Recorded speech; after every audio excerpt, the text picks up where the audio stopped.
কর্ণফুলী সরকারি কলেজের দ্বাদশ শ্রেণীর সুপ্রিয় শিক্ষার্থীবৃন্দ, কেমন আছো তোমরা সবাই?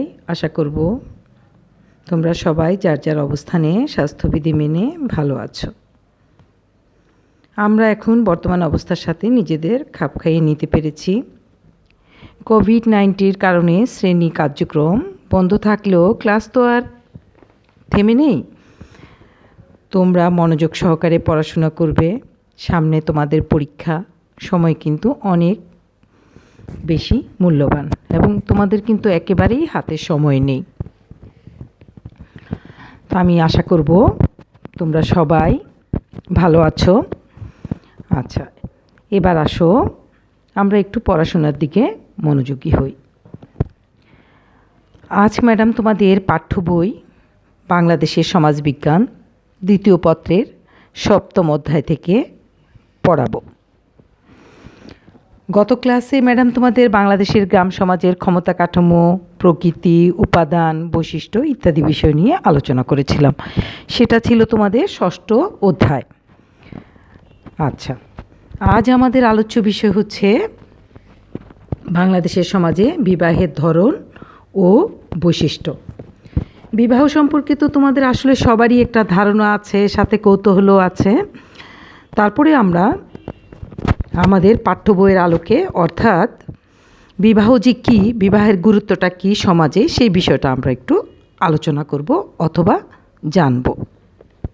আচ্ছা, এখন দেখো, বিবাহ বলতে আমরা সাধারণ ভাষায় কী বুঝি? সমাজবিজ্ঞানে বিবাহকে অত্যন্ত গুরুত্বপূর্ণ সামাজিক প্রতিষ্ঠান মনে করা হয়। কারণ বিবাহ ব্যবস্থার মাধ্যমেই পরিবারের উদ্ভব ঘটে, সামাজিক জীবনের বিকাশ ঘটেছে, স্ত্রী পুরুষের সম্পর্ক নিয়ন্ত্রণ ও নির্ধারিত হয়েছে। কাজেই আমরা বলতে পারি সুষ্ঠু, সুন্দর ও সুশৃঙ্খল সামাজিক জীবনের ক্ষেত্রে বিয়ের ভূমিকা কি অপরিসীম। সামাজিক প্রতিষ্ঠানসমূহের মধ্যে বিবাহ হলো সর্বাপেক্ষায় গুরুত্বপূর্ণ, কেননা বিবাহ ব্যবস্থা নতুন পরিবারের ভিত্তি স্থাপন করে। দেখো, তোমরাও কিন্তু মা বাবা ভাই বোন নিয়ে এই বিবাহের মাধ্যমেই কিন্তু তোমাদের পরিবার গঠন হয়েছে। আচ্ছা, এখন দেখো, বিবাহ হচ্ছে, এখন যদি আমরা আরেকটু অন্যভাবে বলি তাহলে দেখো, এখানে আমরা জানতে পারি বিবাহ হচ্ছে সমাজ স্বীকৃত বা আইনসিদ্ধভাবে একজন নারী ও একজন পুরুষের একত্রে বসবাসের উপায়। অর্থাৎ কোনো নারী পুরুষ যখন সামাজিক অনুশাসন মেনে নিয়ে একত্রে বসবাস করে এবং তাদের কি করে যাবতীয় কার্য সম্পাদন করে, তখন তাকে আমরা কি বলবো? সমাজবিজ্ঞানের ভাষায় বিবাহ বলবো। আচ্ছা, এখন দেখো, সমাজবিজ্ঞানী এডওয়ার্ড ওয়েস্টারমার্ক কি বলছেন বিবাহ সম্পর্কে। আচ্ছা, ওয়েস্টারমার্কের the history of human marriage গ্রন্থে বিবাহের সংজ্ঞা দিতে গিয়ে বলেন, বিবাহ এমনই একটি প্রতিষ্ঠান যার মাধ্যমে স্ত্রী ও পুরুষ মোটামুটি একটি স্থায়ী সম্পর্কে আবদ্ধ হয় এবং ছেলে মেয়ে জন্ম দেওয়ার পরেও কি করে তাদের এই বন্ধনের স্থায়িত্ব থাকে। আচ্ছা, আবার দেখো, অপরদিকে তোমার বিবাহের ধরন সম্পর্কে কিন্তু বিভিন্ন সমাজবিজ্ঞানী বিভিন্ন মতামত দিয়েছেন। কিন্তু এখন আসো, বিবাহ কি এটা তো তোমরা মোটামুটি বুঝতে পেরেছ। এখন আমরা বিবাহটা আসলে ইসলাম ধর্ম অনুসারে, হিন্দু ধর্ম অনুসারে কি বলছে এই বিষয়টা আমরা একটু দেখি। আচ্ছা, ইসলাম ধর্ম অনুসারে বিবাহ হলো এমন একটি চুক্তি যার মাধ্যমে নরনারীর একত্রে বসবাস তথা সন্তান জন্মদানের বৈধ হিসাবে স্বীকৃতি দেওয়া হয়। অর্থাৎ ইসলাম ধর্ম অনুসারে আমরা বলতে পারি যে বিবাহটা হচ্ছে এমন একটি চুক্তি যার মাধ্যমে নরনারীর একত্রে বসবাস তথা সন্তান জন্মদানকে বৈধ হিসাবে স্বীকৃতি প্রদান করা হয়। কেমন? আবার অন্যদিকে দেখো, হিন্দু ধর্ম অনুসারে পাত্রপাত্রী উভয় পক্ষের মতামত সংযোগে বিবাহ সম্পন্ন হলেও তা একই সাথে একটি ধর্মীয় অনুষ্ঠানও, এবং এখানেও কিন্তু তাদের সন্তান জন্মদানের বৈধতা দিয়ে থাকে। এক কথায় আমরা বলতে পারি সমাজবিজ্ঞানের দিক থেকে বিবাহ হলো বয়ঃপ্রাপ্ত দুইজন নরনারীর মধ্যে সম্পাদিত এমন এক চুক্তি যার মাধ্যমে তাদের একত্রে কী করা হয়, বসবাস, পরিবার গঠন ও সন্তান জন্মদানের সামাজিক ও আইনগত বৈধতা দেওয়া হয়ে থাকে। আচ্ছা, দেখো এই যে বিবাহের জন্য কিন্তু আমাদের কিছু শর্ত আছে, অর্থাৎ বিবাহ করার জন্য শর্তগুলো কিন্তু আমাদেরকে সামাজিকভাবেই আমরা এই বিষয়গুলোকে মেনে নিয়েই আমরা কিন্তু বিবাহ করতে পারবো। আচ্ছা, এই শর্তগুলো কি দেখো, প্রথমত আমরা দেখতে পাই বয়প্রাপ্ত হওয়া, অর্থাৎ প্রথম শর্তই হচ্ছে কিন্তু প্রথম এবং অন্যতম শর্ত হচ্ছে বয়প্রাপ্ত হওয়া। বাংলাদেশি বিবাহের ক্ষেত্রে পাত্রর বয়স কত হতে হবে, কমপক্ষে 21, এবং পাত্রী তথা মেয়ের বয়স কমপক্ষে কত হতে হবে, 18। এটা কিন্তু একেবারেই বাঞ্ছনীয়, এটা কিন্তু এদিক সেদিক হতে পারবে না, তাহলে কিন্তু আইনত এখানে তোমাদের দণ্ডনীয় হয়ে যাবে। অর্থাৎ বাল্য বিবাহ হিসাবে কিন্তু এই বয়সের বাইরে যদি কেউ যায় তাহলে সেটা কিন্তু আইনত আমাদের জন্য দণ্ডনীয় হবে, কেমন, আমাদের দেশের জন্য। আচ্ছা, তারপরে দ্বিতীয়ত দেখো প্রস্তাব পেশ। বাংলাদেশের বিবাহের আরেকটি শর্ত হলো এক পক্ষ অন্য পক্ষের কাছে বিবাহের কি করবে, প্রস্তাব পেশ করবে। সাধারণত বরপক্ষ কন্যাপক্ষকে এই প্রস্তাব প্রদান করে থাকে। এটা তো তোমরা জানোই, আমাদের দেশের সমাজ ব্যবস্থা এটা তো প্রচলিত যে সাধারণভাবেই কিন্তু বরপক্ষই কন্যাপক্ষকে প্রস্তাব দিয়ে থাকে। তারপরেও কিন্তু এর ব্যতিক্রমও চোখে পড়ে, কখনো কখনো কন্যাপক্ষও কিন্তু তোমার প্রস্তাব দেয়, তবে এটা ব্যতিক্রম। আচ্ছা, এখন দেখো প্রথম কি পেলাম আমরা, বয়প্রাপ্ত হওয়া, দ্বিতীয়ত পেলাম প্রস্তাব পেশ, তৃতীয়ত আসো সম্মতি দেওয়া। উক্ত বিবাহ প্রস্তাবে অপর পক্ষের সানন্দে সম্মতি প্রদান করাও বিবাহের অন্যতম বৈশিষ্ট্য। তুমি প্রস্তাব দিলা কিন্তু মনে করো কন্যাপক্ষ রাজি নাই, সেখানে কিন্তু বিবাহ সম্পাদিত হবে না। তাহলে কি করতে হবে, কন্যাপক্ষকেও কিন্তু বিবাহে সম্মতি দিতে হবে, অর্থাৎ বরপক্ষ কন্যাপক্ষ দোনো পক্ষই প্রধান বিষয় হচ্ছে সম্মতি প্রদান, কেমন, সানন্দেই কিন্তু এটা সম্মতি প্রদান করতে হবে। আচ্ছা, নাম্বার 4-এ আসো সাক্ষী থাকা, অর্থাৎ বাংলাদেশে মুসলিম বিবাহে সাক্ষী থাকা কিন্তু আবশ্যক, একেবারেই আবশ্যক, সাক্ষী না থাকলে কিন্তু বিয়ে হবে না। আচ্ছা, তারপর স্পষ্টতা বলতে এখানে বোঝায় বিবাহ অনুষ্ঠানকালে প্রস্তাব বা অন্যান্য বিষয়াদি উচ্চস্বরে মানে উচ্চারিত শব্দবলী অবশ্যই সুস্পষ্ট হতে হবে। অর্থাৎ বিবাহের যা কার্য সম্পাদিত হবে, যা বলবে, সম্মতির ব্যাপার বলো, অন্য অন্য বিষয়গুলো বলো, কাকে কি দিতে হবে, কাকে কি করতে হবে, কিভাবে কি বিষয়াদি সম্পন্ন হবে, প্রত্যেকটা বিষয় কিন্তু স্পষ্টতা থাকতে হবে, অর্থাৎ সুস্পষ্টভাবে উচ্চারিত হতে হবে শব্দাবলীর। আচ্ছা, নাম্বার 6-এ আসো সিদ্ধান্ত গ্রহণ, কেমন, এই নাম্বার 6-এ সর্বোপরি আমরা সিদ্ধান্ত গ্রহণে দেখতে পাই বিবাহের প্রস্তাব এবং বিবাহ প্রদানে সাধারণত একই বৈঠকে সম্পন্ন হয়। অর্থাৎ বিবাহের প্রস্তাব এবং বিবাহ প্রদান সাধারণত আমরা 2টা বৈঠকে কিন্তু হয় না, এই সিদ্ধান্ত গ্রহণটা কিন্তু একই বৈঠকে সম্পন্ন হয়ে থাকে। অর্থাৎ সিদ্ধান্ত গ্রহণের মাধ্যমেই কিন্তু পরিপূর্ণ একটা সিদ্ধান্ত গ্রহণের মাধ্যমেই কিন্তু একটা বিবাহ সম্পন্ন হয়ে যায়। এই গেল আমাদের বাংলাদেশের বিবাহের কিছু শর্ত, যে এই শর্তগুলো না মানলে কিন্তু আমাদের বিবাহ সম্পন্ন হবে না। আচ্ছা, এখন আসো আমরা বিবাহের ধরন, অর্থাৎ টাইপস অফ ম্যারেজ যাকে বলা হয় ইংরেজিতে। দেখো এই টাইপস অফ ম্যারেজে আমরা দেখতে পাই সময়ের পরিবর্তনের সাথে সাথে কিন্তু বিবাহের পদ্ধতিরও পরিবর্তন ঘটেছে, কেমন, যেমন আর্থসামাজিক প্রেক্ষাপট, জাতিগত সংস্কৃতি, শিক্ষা সচেতনতা, ধর্মীয় মূল্যবোধ ইত্যাদি কারণে বিবাহের ধরনের পার্থক্য চোখে পড়ে। বাংলাদেশের সমাজে বিবাহের বিভিন্ন ধরন প্রচলিত, কেমন, বিভিন্ন প্রকার ধরন আমরা বাংলাদেশের সমাজ ব্যবস্থায় দেখতে পাই। যেমন ধরো একক বিবাহ। আচ্ছা, একক বিবাহ বলতে কি বুঝতে পারো তোমরা, দেখো প্রাপ্তবয়স্ক একজন পুরুষ ও একজন নারীর মধ্যে সংগঠিত বিবাহকে কি বলা হয়, একক বিবাহ বলে। এই একক বিবাহ কিন্তু আমাদের সমাজে সর্বাধিকভাবেই প্রচলিত, কেমন, এবং এই একক বিবাহেরই রেওয়াজ আমাদের সমাজে কিন্তু অধিক প্রচলিত যাকে বলে।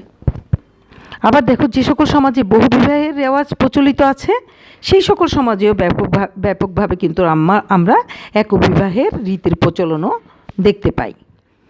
বাংলাদেশে দেখো, গ্রাম এবং নগর উভয় সমাজেই একক বিবাহ সাধারণত রীতি হিসাবে সাধারণ রীতি হিসাবেই প্রচলিত। এই গেল তোমাদের একক বিবাহ। এখন দেখো বহু স্ত্রী বিবাহ। বহু স্ত্রী বিবাহ বলতে আমরা একজন পুরুষ 2 বা ততোধিক নারীকে বিবাহ করলে তাকে কি বলা হয়? বহু স্ত্রী বিবাহ বলা হয়। বাংলাদেশের গ্রামীণ সমাজে একসময় ধনী গৃহস্থ পরিবারে কি ছিল? বহু স্ত্রী বিবাহ প্রথার প্রচলন ছিল। বর্তমানে কি হচ্ছে? শিক্ষার প্রসারে এবং মানুষ কিছুটা সচেতন হওয়ার কারণে এর প্রকোপ কিছুটা কমে গেছে। তাছাড়া আইনগতভাবে এক স্ত্রীর বর্তমানে দ্বিতীয় স্ত্রী গ্রহণে প্রথম স্ত্রীর অনুমতির প্রয়োজন হয় এবং অনুমতি ছাড়া দ্বিতীয় বিবাহ করলে প্রথম স্ত্রীর আইনে শরণাপন্ন হওয়ার কি থাকে? সুযোগ থাকে।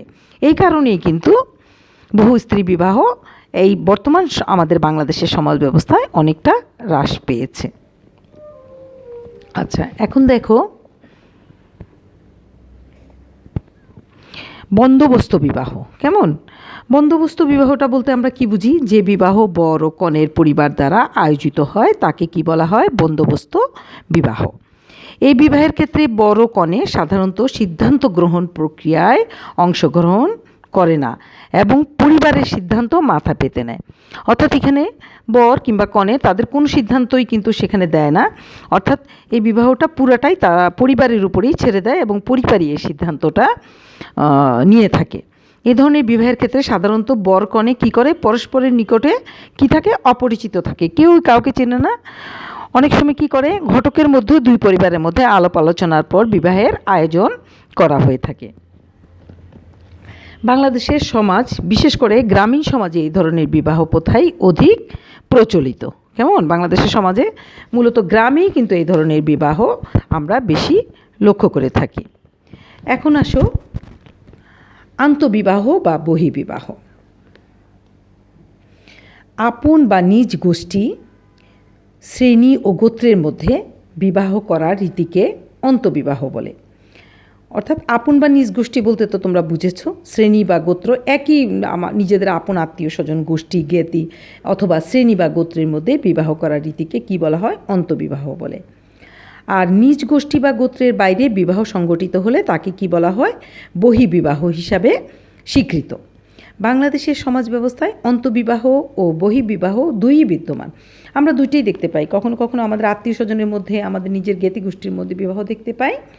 আবার দেখো বহির্বিবাহ দেখতে পাই, অর্থাৎ জ্ঞাতিগোষ্ঠীর বাইরেও আমরা বিবাহ দেখতে পাই। ইসলাম ধর্মের বিধান অনুযায়ী দেশে জাতি, বর্ণ, ভাষা নির্বিশেষে যে কোনো মুসলিম পাত্রপাত্রীর মধ্যেই বিবাহ সম্ভব।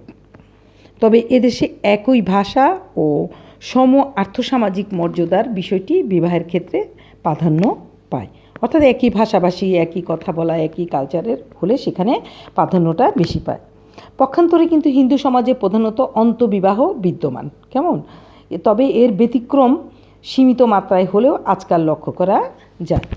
আচ্ছা, এখন দেখো নাম্বার 5-এ আমরা প্রথমত কি পেলাম? একক বিবাহ, বহু স্ত্রী বিবাহ, বন্দোবস্ত বিবাহ, অন্তঃবিবাহ ও বহির্বিবাহ। এখন আসো প্যারালাল ও ক্রস কাজিন বিবাহ। আচ্ছা, এটা কি বলা হয় দেখো একটু। প্যারালাল কাজিন বিবাহ বলতে চাচাতো বা খালাতো ভাই বোনের মধ্যে সংগঠিত বিবাহকে বলা হয়। অর্থাৎ প্যারালাল কাজিন বিবাহ বলতে আমরা চাচাতো বা খালাতো ভাই বোনের মধ্যে সংগঠিত বিবাহকে বোঝাই। আর ক্রস কাজিন বিবাহ হচ্ছে মামাতো ফুফাতো ভাই বোনের মধ্যে সংগঠিত বিবাহকে আমরা বুঝতে পারি। বাংলাদেশের সমাজে দেখো চাচাতো ভাই বোনের মধ্যে বিবাহ কিংবা খালাতো ভাই বোনের মধ্যে বিবাহর প্রচলন কিন্তু রয়েছে। এছাড়াও মামাতো ফুফাতো ভাই বোনের মধ্যেও বিবাহ বিরল নয়। এই বিবাহের উদ্দেশ্য সম্পত্তি নিজেদের মধ্যে রাখা অথবা আত্মীয়তার সম্পর্ককে আরও দৃঢ় করা, অর্থাৎ সংগঠিত করা। তাছাড়া অনেকে অপরিচিত পরিবেশে সন্তান বিবাহ দেওয়ার চেয়ে ঘনিষ্ঠ আত্মীয়র মধ্যে বিবাহ দেওয়াকে স্বাচ্ছন্দ্য এবং নিরাপদ মনে করে।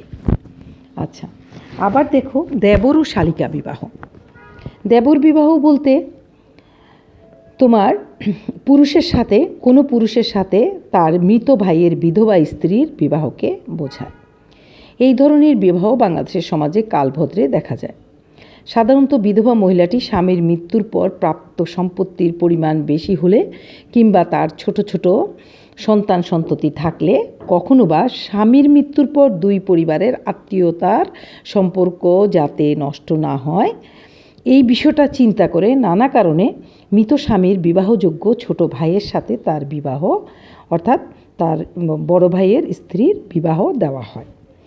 এছাড়াও এদেশের সমাজে শালিকা বিবাহ তথা স্ত্রী মৃত্যুর পর তার ছোট বোনকে বিবাহ করার প্রথাও কিন্তু আমরা লক্ষ্য করতে পারি। অর্থাৎ স্ত্রী মারা গেলে তার ছোট বোনকেও কিন্তু তার বড় বোনের হাজব্যান্ড বিয়ে করতে পারে। এটাও আমরা কিন্তু আমাদের সমাজ ব্যবস্থায় লক্ষ্য করে থাকি। এক্ষেত্রে আত্মীয়তা বজায় রাখা, কখনো বা মৃত স্ত্রীর শিশু সন্তান থাকলে তার যত্ন লালন পালনের বিষয়টাও এখানে বিবেচনা করা হয়ে থাকে। আচ্ছা, এখন আসুন নাম্বার 7-এ বিনিময় বিবাহ।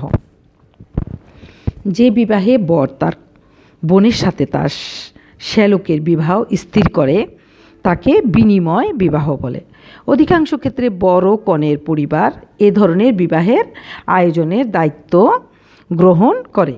বাংলাদেশের সমাজে সাধারণত অসচ্ছল পরিবারগুলোতে এই ধরনের বিবাহের প্রচলন চোখে পড়ে। অর্থাৎ যে বিবাহে বর তার বোনের সাথে তার শ্যালকের বিবাহ স্থির করে, অর্থাৎ বর কী করে, ওই তো তার বিবাহ করলে তার যে শালা থাকে তার সাথে আবার বরের বোনকেও বিবাহ দিয়ে থাকে। এটাকে বলা হয় বিনিময় বিবাহ, অর্থাৎ এক্সচেঞ্জ ম্যারেজ। আবার দেখো, আমরা এখন বর্তমানে দেখতে পাই টেলিফোনে বিবাহ। এটি বিবাহের আধুনিক ধরন বলতে পারি আমরা। অনেক সময় চাকরি, ব্যবসা, অন্য অন্য কারণে বর বা কনের মধ্যে কোনো একজন দেশের বাহিরে অবস্থান করলে অপরপক্ষে দেশে বসবাস করেন। অপরপক্ষ মানে মনে করো কন্যাপক্ষ হতে পারে, ছেলেপক্ষ হতে পারে। তখন বড় কনের অভিভাবকরা কী করে, টেলিফোনের মাধ্যমে এই বিয়ের আয়োজন করে এবং টেলিফোনেই বিয়ে হয়ে যায়। এই ধরনের বিয়েতে সাধারণত বর কনের সাথে দেখা সাক্ষাৎ হয় না, অর্থাৎ সরাসরি দেখা সাক্ষাৎ হয় না, টেলিফোনে একে অপরের সাথে কথা বলে এবং দেখাদেখি করে থাকে। দেশে এই ধরনের বিবাহ রীতি সংখ্যায় কম হলেও চোখে পড়ে, অর্থাৎ চোখে দৃশ্যমান। আচ্ছা, এই গেল আমাদের বাংলাদেশের বিবাহের ধরন। এখন আসো বিবাহের বৈশিষ্ট্য, অর্থাৎ ক্যারেক্টারিস্টিক্স বলতে আমরা বিবাহের কিছু বৈশিষ্ট্য আছে। এই বৈশিষ্ট্যগুলো আমাদেরকে অবশ্যই মেনে বিবাহ সম্পন্ন করতে হবে। যেমন দেখো, বৈশিষ্ট্যের মধ্যে আমরা কি পাই? পণ প্রথা। কেমন পণ প্রথা দেখতে পাই, অর্থাৎ বাংলাদেশের সমাজে একসময় বিবাহের ক্ষেত্রে পণ প্রথা তথা কন্যা পণ প্রচলিত ছিল। এক্ষেত্রে বিবাহ করার জন্য পাত্রপক্ষকে কী করতে হতো? পাত্রীর পিতামাতাকে নির্দিষ্ট অঙ্কের পণ দিতে হতো। কিন্তু বিগত শতাব্দীর 40 দশক পর্যন্ত এই প্রথা লক্ষ্য করা গেছে। তবে সময়ের পরিবর্তনের সাথে সাথে কী হয়েছে, এদেশের সমাজে পণ প্রথা একেবারেই লোপ পেয়ে গেছে। এখন হচ্ছে উল্টোটা। তারপরে দেখো দেনমোহর। এটা কিন্তু মুসলিম বিবাহের ক্ষেত্রে পাত্র কর্তৃক পাত্রীকে প্রদেয় নগদ অর্থ, অর্থাৎ অলংকার বা অন্য কোনো মূল্যবান বস্তু বা সম্পত্তিকে দেনমোহর হিসাবে গণ্য করা হয়। এটা হচ্ছে শুধুমাত্র মুসলিম বিবাহের ক্ষেত্রে এই বিষয়টা হয়ে থাকে। দেনমোহর প্রথা কিন্তু এখনও বর্তমান ইসলামে। দেনমোহর ইসলাম ধর্মের বিধান অনুযায়ী স্ত্রী প্রাপ্য একটি অধিকার। কেমন? দেনমোহরটা হচ্ছে ইসলাম ধর্মের বিধান অনুযায়ী এটা স্ত্রী প্রাপ্য একটা অধিকার, এটা তাকে দিতেই হবে। বিবাহের আবশ্যিক শর্ত হিসাবে দেনমোহর পরিশোধ করা স্বামীর পক্ষে কি অত্যাবশ্যক। বিবাহের সময় পুরোপুরি পরিশোধ করতে না পারলেও পরবর্তীতে তা পরিশোধ করাই ধর্মীয় বিধান। তবে বাংলাদেশের সমাজ ব্যবস্থা খুব কম সংখ্যক স্বামীকে দেনমোহর আমরা কি করতে পরিশোধ করতে দেখি। বরং অনেক স্বামী মৌখিকভাবে স্ত্রী থেকে দেনমোহরের দাবি প্রত্যাহার করিয়ে নেন। আবার অনেক স্ত্রী লজ্জায় বা অন্য কোনো কারণে দেনমোহর দাবি করা থেকে বিরত থাকে। ফলে তারা তাদের প্রাপ্য থেকে কি হয়, বঞ্চিত হয়। তবে দেনমোহর হচ্ছে ইসলামিক অর্থাৎ মুসলিম বিবাহের একটা মূল সত্য হচ্ছে দেনমোহর। তারপরে দেখুন নাম্বার 3-তে আমরা উপহার দেখতে পাই। এগুলো হচ্ছে বৈশিষ্ট্যাবলী। বিবাহের নানা অনুষ্ঠান আছে, যেমন পাত্রী দেখা, গায়ে হলুদ, বিবাহ, বৌভাত ইত্যাদি অনুষ্ঠানে পাত্রের পিতামাতা, ঘনিষ্ঠ আত্মীয় স্বজন, বন্ধুবান্ধব বিভিন্ন উপহার উপঢৌকন দিয়ে থাকে নববধূকে অথবা বরকে। বিবাহের সময় পাত্রপক্ষ থেকে পাত্রীপক্ষের লোকজনকে, যেমন পাত্রী পিতামাতা, নানা নানি, দাদা দাদি ইত্যাদি দাদা দাদিকেও কী করে উপহার প্রদান করা হয়। অন্যদিকে পাত্রীপক্ষ থেকেও পাত্রপক্ষের পিতামাতা, নানা নানি অর্থাৎ উভয়ের পক্ষকেই কী করে উভয়কেই উপহার প্রদানের রীতি কিন্তু আমাদের সমাজ ব্যবস্থায় আমরা দেখতে পাই। কেমন? এই যে উপহার নীতিটা অর্থাৎ উপঢৌকন, যেটাকে ইংরেজিতে বলা হয় প্রাইস। আচ্ছা, এখন দেখো বিবাহ আরেকটা মূল শর্ত হচ্ছে বিবাহ নিবন্ধীকরণ অর্থাৎ রেজিস্ট্রেশন, যেটাকে ইংরেজিতে বলা হয় বিবাহ নিবন্ধীকরণ। বাংলাদেশের বিবাহ আইন অনুসারে প্রতিটি বিবাহ নিবন্ধীকৃত হতে হবে। এই নিবন্ধীকরণ সম্পূর্ণ করতে হলে কাবিননামার মাধ্যমে কী করতে হয়? পাত্রপাত্রী এবং 2 জন সাক্ষীর দস্তখত করতে হবে। একজন কাজী এই দায়িত্ব পালন করে থাকে। কেমন? একজন কাজী। বিবাহ নিবন্ধকরণ কিন্তু বিবাহের মূল শর্ত অর্থাৎ মূল বৈশিষ্ট্যের মধ্যে হচ্ছে বিবাহ নিবন্ধীকরণ। এখানে কি করা হয়? বিবাহের আইন অনুসারে, বাংলাদেশের বিবাহ আইন অনুসারে প্রতিটি বিবাহ নিবন্ধীকৃত হতে হবে। এই নিবন্ধীকরণ সম্পন্ন করতে হলে কীভাবে? কাবিননামার মাধ্যমে পাত্রপাত্রী এবং 2 জন সাক্ষীর দস্তখত করতে হয় এবং এই একজন কাজী এই দায়িত্ব কী করে থাকেন? পালন করে থাকেন এবং রেজিস্ট্রেশন সম্পন্ন করে থাকেন। আচ্ছা, এখন আসো আমরা পড়লাম বিবাহের বৈশিষ্ট্য। এখন আমরা তোমাদেরকে এই যে আমরা বিষয়গুলো পড়লাম, এখন বিবাহের সামাজিক গুরুত্ব অর্থাৎ এই যে আমাদের বিবাহ ম্যারেজ সিস্টেম, এটাতে আমরা জানলাম যে বিবাহ কাকে বলে, তারপরে বিবাহের ধরন কী, বিবাহের বৈশিষ্ট্য কী। কেমন? এখন আমরা যে এই যে বিবাহ, এই বিবাহের সামাজিক গুরুত্বটা কী, অর্থাৎ বাংলাদেশের সমাজ ব্যবস্থায় এই যে বিবাহটা, এটা আমরা কি সামাজিক গুরুত্ব দেখতে পাই। কেমন? এই বিবাহের ফলে কি কি আমরা সুফল দেখতে পাই। দেখো এখানে আমরা দেখতে পাই বিবাহ তোমার পৃথিবীর সকল দেশের সমাজ ব্যবস্থায় কিন্তু বিবাহ ব্যবস্থা প্রচলন আমরা দেখতে পাই। এই বিবাহ কার্যটি বিভিন্ন দেশে বহুবিধ গুরুত্বপূর্ণ আচার অনুষ্ঠানের মাধ্যমে সম্পন্ন হয়ে থাকে। এখানে দেখো বিবাহের গুরুত্বের মধ্যে আমরা প্রথমত দেখি পরিবারের ভিত্তি, অর্থাৎ বিবাহ ব্যবস্থার মাধ্যমে সমাজ কর্তৃক স্বীকৃতি রীতি অনুসারে পরিবার প্রতিষ্ঠিত হতে পারে, অর্থাৎ পারিবারিক সংগঠন বিবাহ ব্যবস্থার উপরেই নির্ভরশীল। দ্বিতীয়ত দেখো পারিবারিক জীবনের দৃঢ়তা ও স্থায়িত্ব নির্ভর করে এই বিবাহের মাধ্যমেই পারিবারিক জীবনের দৃঢ়তা ও স্থায়িত্ব দেখতে পাই আমরা। কেমন? সুস্থ পারিবারিক সংগঠন সমাজে ঐক্য ও সংহতি সংরক্ষণে সহায়তা করে। কিন্তু দেখছো এই যে পরিবারটা, বিবাহ কিন্তু পারিবারিক জীবনের দৃঢ়তা ও স্থায়িত্ব আমরা এই ক্ষেত্রে দেখতে পাই। তারপরে দেখো নাম্বার 3তে স্বাভাবিক ও সুস্থ সমাজ জীবন প্রতিষ্ঠা, অর্থাৎ স্বাভাবিক এবং সুস্থ সমাজ জীবন সম্ভব করে তোলার জন্য বিবাহের গুরুত্ব কিন্তু তাৎপর্য অনেক বিতর্কের ঊর্ধ্বে। কিন্তু কেমন? মানব সমাজে একটি আবশ্যিক এবং ন্যূনতম একক সংস্থা হলো বিবাহ, আর তাই পরিবার প্রতিষ্ঠা করাই হলো বিবাহের সামাজিক উদ্দেশ্য। তারপরে দেখো নৈতিকতা সংরক্ষণ। বিবাহের মাধ্যমে মানব সমাজে দেহজ কামনা বাসনা নিয়ন্ত্রিত হয়। নরনারীর এখানে কি করে? এই ক্ষেত্রে সমাজে নৈতিকতা সংরক্ষণের ক্ষেত্রে বিবাহ কিন্তু গুরুত্বপূর্ণ কি করে? ভূমিকা পালন করে থাকে। আচ্ছা, আবার দেখো এখানে নবজাতকের লালন পালন ও সামাজিকীকরণ। এই বিবাহের মাধ্যমে ভিত্তিতেই কিন্তু পরিবার গঠিত হয় এবং পরিবারের মধ্যে পিতা মাতার ভরণ পোষণ ও স্নেহ যত্নে শিশু কী হয়? লালিত পালিত হয়। এ কারণে শিশুর লালন পালন এবং সামাজিকীকরণের ক্ষেত্রে কোনো রকম সমস্যার সৃষ্টি হয় না। অপরদিকে নারী পুরুষের অবৈধ যৌন সম্পর্কের ফলে যে সন্তান জন্ম হয় তার লালন পালন ও সামাজিকীকরণের ক্ষেত্রে জটিল কী করে? সমস্যা দেখা দেয়, যেটা বিবাহের মাধ্যমে হয় না। আচ্ছা, তারপরে দেখো ধর্মীয় গুরুত্ব। কেমন? সকল ধর্মেই আমরা কি দেখি? তোমার কি করে? পারিবারিক পরিবেশ, নির্মল ধর্মাচার বিধান সকল ধর্মেই কিন্তু রয়েছে। এক্ষেত্রে বিবাহ ধর্মীয় বিধি মোতাবেক সুস্থ স্বাভাবিক জীবনযাপনের ক্ষেত্রে সহায়ক ভূমিকা পালন করে, অর্থাৎ ধর্মীয় অনুশাসন মেনে আমরা যদি চলাচল করি অর্থাৎ বিবাহ বিধি মোতাবেক আমরা বিবাহ সম্পন্ন করে থাকি, তাহলে কিন্তু স্বাভাবিক জীবনযাপনের ক্ষেত্রে কিন্তু আমাদের কী করে সহায়ক ভূমিকা পালন করে থাকে বিবাহ। অর্থাৎ এই ক্ষেত্রে ধর্মীয় গুরুত্ব কিন্তু অনেক বেশি সহায়ক ভূমিকা পালন করে থাকে। তারপরে দেখো স্থানান্তরের সুযোগ সৃষ্টি। কেমন? বিবাহের পর স্বামী বা স্ত্রী নতুন আবাসস্থলে গমন করলে স্থানান্তরেরও কিন্তু সুযোগ সৃষ্টি হয়। সাধারণত বিবাহ বন্ধনে আবদ্ধ হওয়ার ফলে কারো এক গ্রাম থেকে অন্য গ্রামে বা শহর, এমনকি নতুন কোনো দেশেও স্থানান্তরের সুযোগ হয়ে থাকে। আচ্ছা, তারপর দেখো সামাজিক সচলতা। বিবাহের ফলে সামাজিক সচলতারও সুযোগ তৈরি হয়। যেমন ধরো, নিম্ন বংশের ছেলে বা মেয়ের সাথে উচ্চ বংশের ছেলে বা মেয়ের বিবাহ বন্ধন তাদের জন্য সামাজিক সচলতার ক্ষেত্রে তৈরিতে সহযোগিতা করে থাকে। তারপরে দেখো বৈধ পন্থায় বংশবিস্তার। এটা তো জানো, নারী পুরুষ বিবাহ বন্ধনে আবদ্ধ হয়ে সন্তান জন্মদানের মাধ্যমেই কী করে তাদের বংশধারা অব্যাহত রাখে বৈধ পন্থায়। কেমন? তারপরে দেখো সামাজিক নিরাপত্তা। সামাজিক নিরাপত্তা রক্ষার ক্ষেত্রে বিবাহ সহায়তা করে থাকে। বিবাহের মাধ্যমে নারী পুরুষ পরস্পরের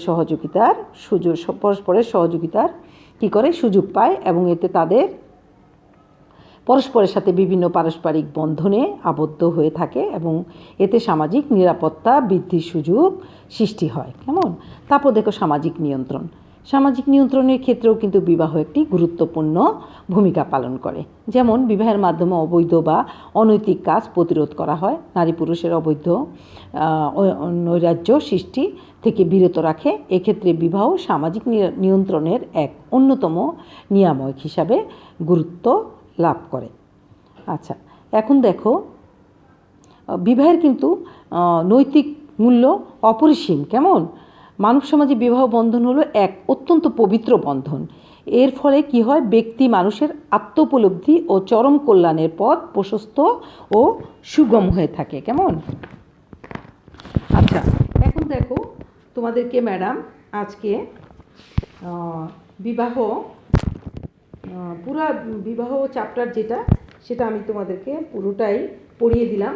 এই ক্ষেত্রে তোমরা কিন্তু আর তোমাদের বিবাহে আর কিছু ম্যাডাম পড়াবো না, পুরোটাই পড়িয়ে দিয়েছি। যেমন ধরো তোমাদেরকে ম্যাডাম পড়ালাম আজকে বিবাহের ধরন, বৈশিষ্ট্য, তারপরে পড়ালাম বিবাহের গুরুত্ব। কেমন? এই হচ্ছে তোমাদের বিবাহ। আগামী ক্লাসে ম্যাডাম তোমাদেরকে পরিবার অর্থাৎ ফ্যামিলি, যেটা types of family in Bangladesh, এটা পড়াবো। তবে এই যে ম্যাডাম তোমাদেরকে বিবাহটা পড়ালাম, এটা কিন্তু তোমরা গুরুত্ব সহকারে একটু দেখে নিবে, কারণ বিবাহ তো সবাই জানো, কিন্তু এই যে বিষয়গুলো যদি তোমরা খেয়াল করে না দেখো, তাহলে কিন্তু তোমাদের এখানে আর কি থাকবে না, তোমাদের সব কিছু এলোমেলো করে ফেলবে। সুতরাং তোমরা এই চ্যাপ্টারটা অর্থাৎ বিবাহটা গুরুত্ব সহকারে পড়বে, এটা ম্যাডাম আশা করি। আচ্ছা, আজকের জন্য তোমাদের এখানে ক্লাসের সমাপ্তি ঘোষণা করছি। ইনশাআল্লাহ তোমরা স্বাস্থ্যবিধি মেনে যার যার অবস্থানে ভালো থাকবে। আল্লাহ হাফেজ।